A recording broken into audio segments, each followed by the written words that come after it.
What is going on, people? Welcome on board. It is the fourth episode of the brand new Bleav in Mets. You can catch Bleav in Mets and Unfiltered everywhere you get your podcasts, Apple, Spotify, and everywhere else. And of course, you can get me at Casey Stern on Twitter or X and get Unfiltered with Casey Stern, YouTube or Instagram. My guest today, longtime friend. You could find him for many years now in the mornings, bright and early on the leadoff spot on MLB Network Radio, and with very little makeup, I'm sure, when he's on television doing work for Stadium and TSN and MLB Network. My buddy Steve Phillips, the former Mets GM, of course, as well. Hello, Stevie. How are you, sir? I'm doing great. Good to be with you, Case. How's things? Things are good, man. I don't have any brooms in the background to put. I've got an 86 plaque, but I could have brooms. I mean, yes. I'm not going to say it's like when you coach Michigan beating Ohio State, but beating the Yankees is not bad if you're a Met fan. How about the Mets now? 5 over 500, sweeping all 4 games against the Yankees this year. You know, it's the book, was it Charles Dickens' A Tale of Two Cities? And I mean, to think about what has happened, where the first half of the season, through mid-June, the Yankees were invincible. They were so good. Like, they looked like the most powerful, dominant team in the game. And the Mets looked sluggish. They looked like they were horrible. They didn't look like they're going to be in it. They looked like it was a complete reboot of the season. And it has flipped the script right now for both teams. And it is, what a challenge right now for the Yankees. I mean, Aaron Boone's got bitter beer face every night after the game, trying to answer questions about, what went wrong today, And on the Mets side of it, I mean, everything they're doing is going right. Lindor's playing out of his mind. He's got the third highest WAR in the National League right now, behind Shohei Ohtani and Ketel Marte. He's crushing. He's already a 2020 player for the year, 21 home runs and 20 stolen bases. And really, they're doing it without Alonso really getting hot just yet. So I think there's a lot to be excited about on the Mets side of it and a lot to worry about on the Yankees side.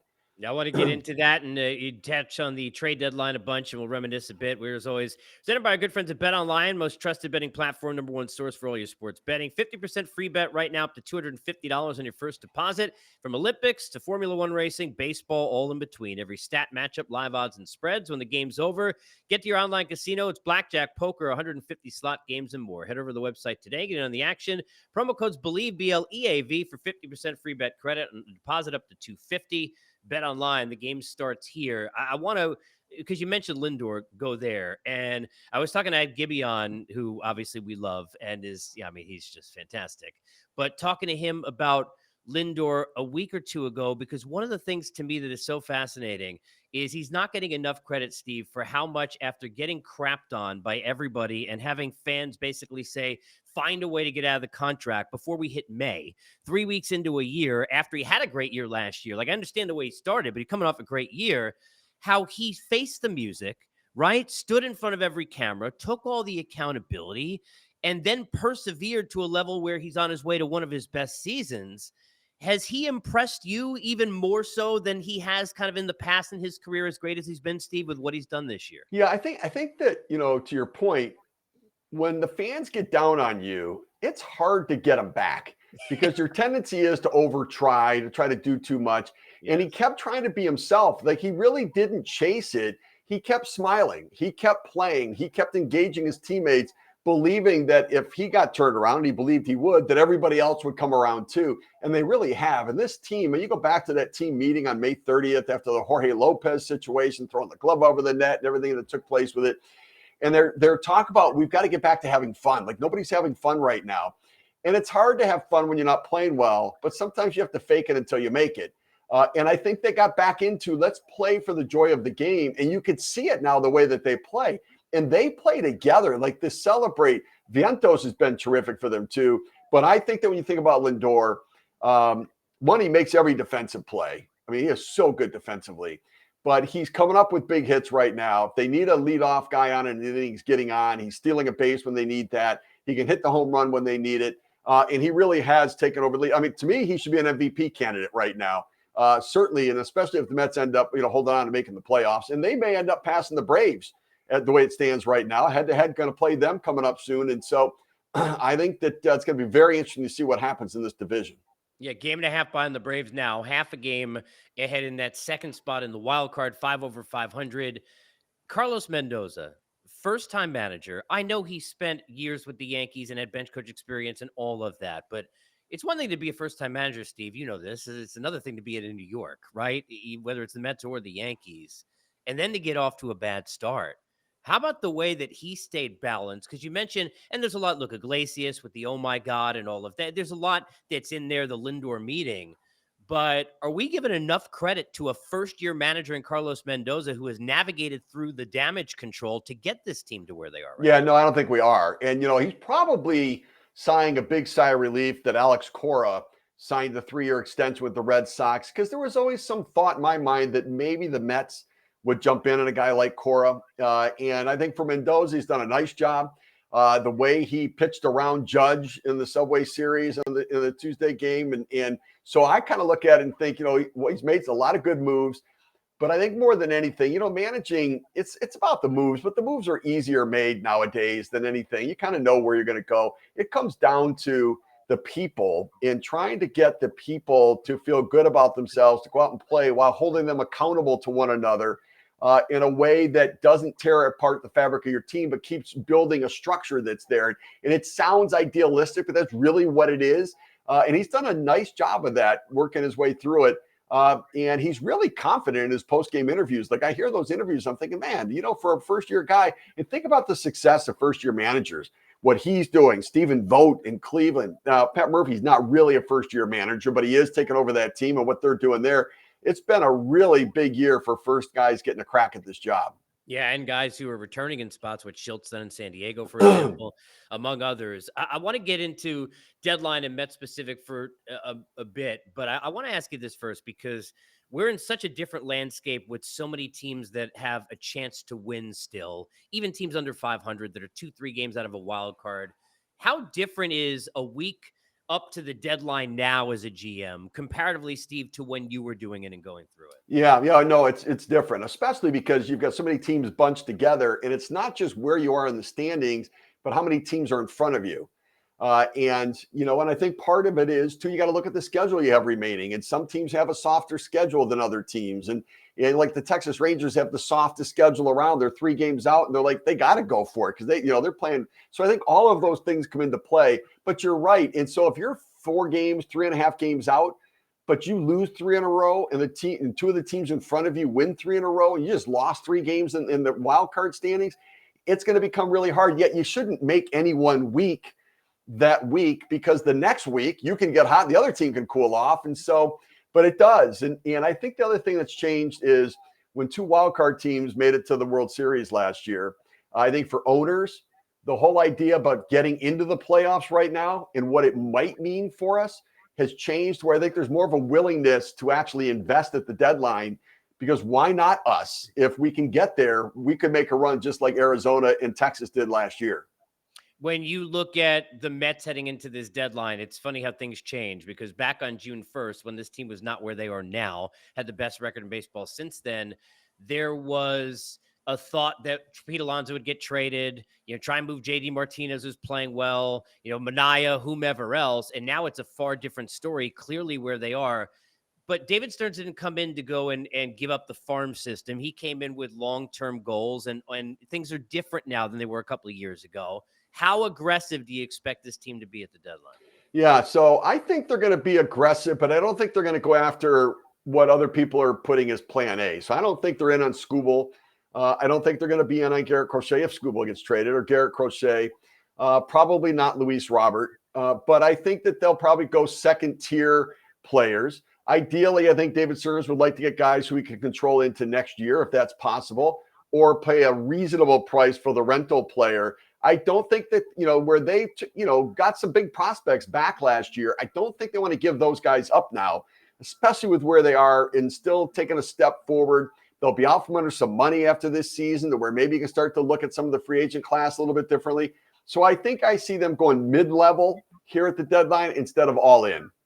When you look at this team, kind of where they're situated, with Senga obviously being a huge factor, because him coming back healthy and being a guy at the front of the rotation who can give you, even if he's not the ace that maybe some of those, he's not Skubal, for example, but a guy who can then give you maybe a formidable rotation frontline guy.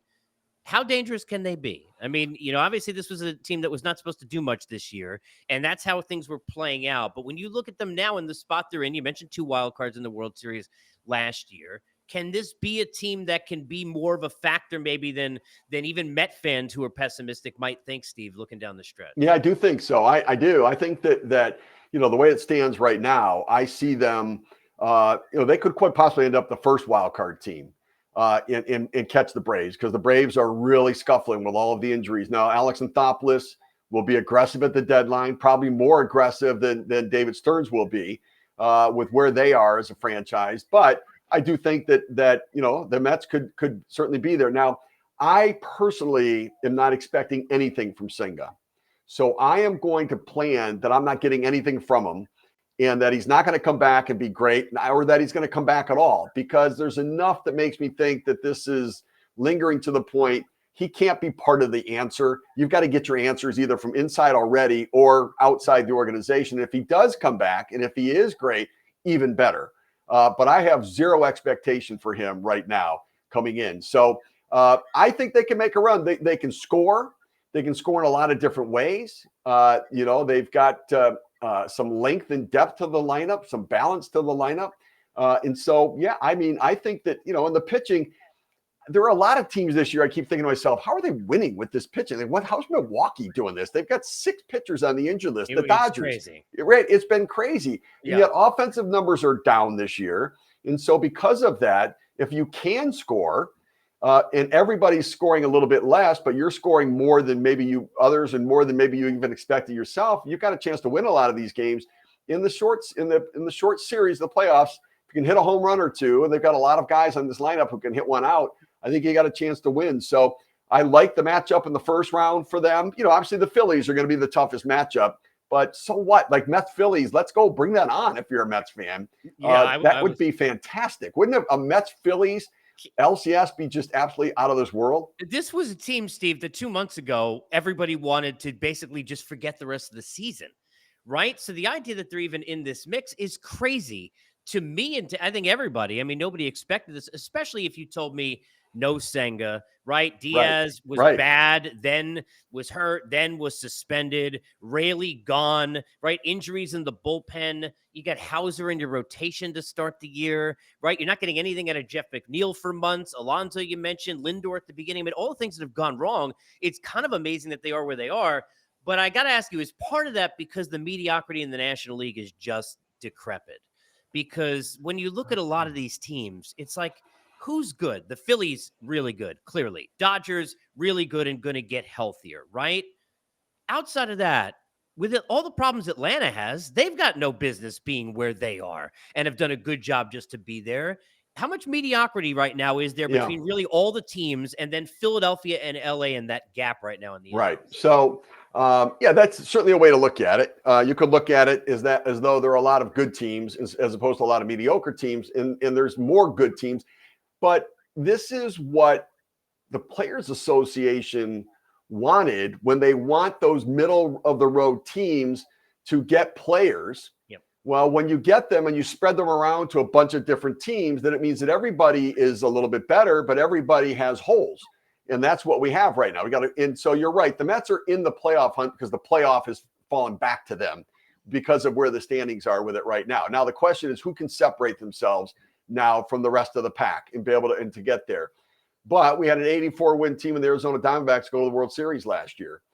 And somebody asked me the other day, well, who could be the Diamondbacks of this year? And from last year to this year, I said the Diamondbacks might be that team again this year. I mean, they're going to be that team again. Yes. And so, there are a lot of teams.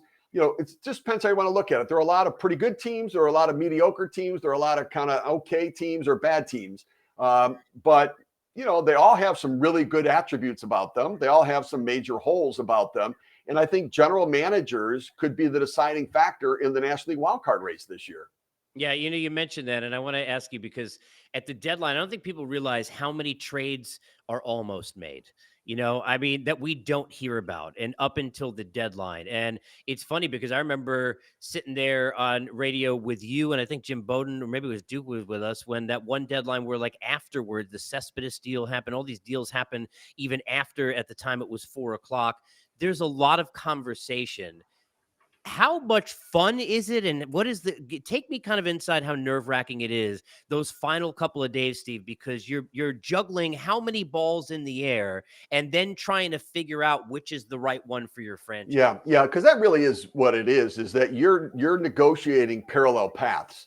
Right. So you may want a starting pitcher, and you might need a reliever, and you might need an outfielder. And so you've got pursuits in all those different areas that you have going on. You're making offers for multiple outfielders, multiple starting pitchers, multiple relievers, while trying to manage the timing of all of that. Because if I get plan A with my starter, I probably can't still afford plan A with my reliever because of what I gave up and potentially the money factor. And so I need to have a negotiation going on for a less expensive, both in assets and in dollars, reliever. That would be my plan A if I get my plan A with my pitcher. In the meantime, I'm looking at outfielders, understanding that everybody else is too. So I'm trying to keep up with where everybody else is, what the rumors are, what's the speculation, what are the newspapers and reports and everything saying out there about them, and managing the timing of all of it, understanding that timing matters. And sometimes you might not have all the information about what's going to happen everywhere, but you don't want to get left holding the bag with nothing. And so sometimes you got to just say yes to something now, because you're afraid if you wait, it goes away because you're waiting for this other thing over here to happen. So it's exhilarating. It's the best time to really navigate your organization. All of the scouts, the professional scouts, if you're a buying team, then you're looking at the major league players. If you're a selling team, you're looking at their minor league prospects and you're feeding back reports about what's the best package we can get back in return. Do we like this guy better than that guy? Who are we willing to give up? So you're talking to your minor league people about how people are playing, how they're developing, what the upside is in navigating all of that. It is a blast. It's so energizing. It's exhausting. But when you know that the other thing is, when I hear that a deal's close, I don't know what that means. Yeah, right. Because the only time I thought a deal was close was when somebody made me an offer. I'm going to say yes, and I'm calling them right back to say yes. I think it's close. Other than that, like when I'm waiting for somebody to call me, I don't know if it's close or not. I don't know what else they have going on anywhere else. And so it's a great time of year. It's a time of year where rumors can hurt you. Where, I don't want somebody else to know that I'm closing in on a deal there where they might try to get in and run the price up on something. I don't want my players, like the rumor that was just out about the Orioles, that they would consider trading Cedric Mullins and Ryan Mountcastle from their major league team. Like, oh my gosh, you know what that does to your major league team? Everyone starts looking over their shoulders and you're protective of your friends. And so it's a crazy time of year, but it's so exhilarating. And when you finally make that deal, and you're walking down to the clubhouse and telling the manager and telling the players, and then you're going to the podium for it, there's nothing like it. Obviously, you've had times where what's the one that stands out when you think about deals that you made? Yeah, Piazza, it's hard not to think of that one. I mean, maybe one that's a little bit off the grid that we wouldn't think of. Are there deals that come to mind where you're like, man, I'm fist pumping afterwards because of the work it took to get that done? Yeah, so many of them. Because we made a lot of deals at the deadline. Yeah. And I was willing to give up prospects because I looked at it and thought the time value of talent. So I'm giving you somebody who might be good 2 or 3 years down the road. And I don't know if he's going to be as good as the guy I'm getting. Mm-hmm. He might not be, but I'm getting this talent today. And I looked at it as value. And I'll give you a story. We were the trade deadline. We were in Chicago, and it was a midnight deadline then. And so in my hotel room, I think Jim DeCat's with me there. We're sort of talking through everything, and we're talking to Walt Jocketty and the Cardinals. We had a chance. We wanted to get Sean Dunston. We needed some versatility. Dunston was this spark plug guy, role player, but a good guy to have on the team, New Yorker. And so we had agreed with Walt that we were going to trade him with Craig Paquette, another AAA, 4A utility type guy, good Japan player. And so we agreed on the deal. He calls, we recorded to the league, and then I get a phone call from Walt at like 11:52 saying, Dunston doesn't want to go. He doesn't want to leave. He doesn't want to join. He doesn't want to go to your team. He just wants to stay here. And I'm like, well, we made the deal. And I said, well, let me call the commissioner's office. And they said, listen, you can rescind it or you can stick with it, but it's buyer beware. And if he doesn't show up, that's too bad. And I'm like, I couldn't talk to him ahead of time or anything else. So we decided just go ahead with the deal anyways. And, if he wasn't going to come to us, he'd go on a suspended or restricted list or something. But we got him to come over to us, and he was so good on our team. He was great. And he was a great guy on our team. And it was interesting because at the end of the year, he got up and spoke, and he said, you know what? I didn't want to come here. I loved it here. And all the people say things about Bobby Valentine. I love Bobby Valentine. I would run through a wall for that guy. So it was really a great trade for us when we brought him in, and almost didn't happen. Yeah, he had huge at bats. I mean, I remember specifically in the game I was there, fireworks night, where they scored 8-9 runs in what was it, the 8th inning? I think. Yeah, right. The home run. Right. It's amazing when you think back to those stories. One thing that I just wanted to follow with, because I'm always curious, when you get into situations at the deadline with other GMs where you've got to, I don't want to say lie, but you're negotiating, right? So you can't tell them exactly what you've got going on elsewhere. Is it hard for there not to be some, to use the current term, butthurt tendencies of GMs to one another when you then go choose somebody else to make a deal? And then are you calling that GM if you chose somebody else and saying, hey, appreciate you working with me, but I decided to go elsewhere? Like, how does that work? Because you guys, there's only 30 of you. You guys got to work together all the time. How's that go? Yeah. I mean, let's put it this way. I never got upset by a deal falling through and somebody going a different direction.